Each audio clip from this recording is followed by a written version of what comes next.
My first draft was the first year I scouted for the Ottawa Senators. Never been to the draft. I remember they put me down at the end of the table, and I was the very last guy at the end of the table, and I sat there kind of listening to the music and kind of, you know, taking everything in. The first one I worked at was in 1995 draft. It was something special, you know. It's the first time you sit down at an NHL table and you know you have an impact on setting a foundation for a team drafting a young 17 or 18-year-old that, you know, is going to step in the NHL. The fact that it's on TV now, and the fact that it's a big, exciting thing for every hockey fan that's a National Hockey League fan, I think that's great. And yes, it's exciting, and it gets bigger and bigger all the time. It's such a neat thing to be down on the floor.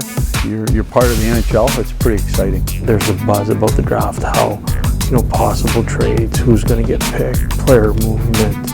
Every scout is there. There's so much possibilities. When you gather that many people inside an arena, you know things are going to happen. You don't really realize what's really happening until like a week after.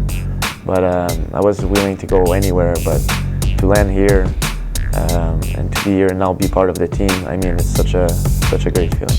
Nerve-wracking. I mean, got some hints on how long I was going to sit there from my agent before the draft. Didn't want to spoil too much because he kind of knew what was going on, but it was cool. I think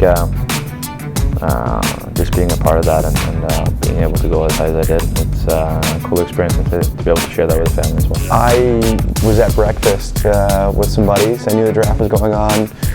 Kind of just put it in the back of my mind. Wasn't really going to pay attention to it. I was a little nervous, and my phone died, and I got about, I don't know, 10 voicemails between Brian and Tim Murray at the time and Randy Lee, so that was pretty funny. I had a little bit of a warning the night before, so I knew where I was going and I was able to at least get through breakfast, but that moment is the start of your career, but a culmination of everything you've done up until that point. And walking up on stage, and I had a very small draft at the Westin in Ottawa here, so it wasn't much, but it was enough to make me very, very nervous. The exciting part, which is the biggest thing about the draft, is that you see young kids' dreams happen when they get drafted in the NHL, and that's pretty special.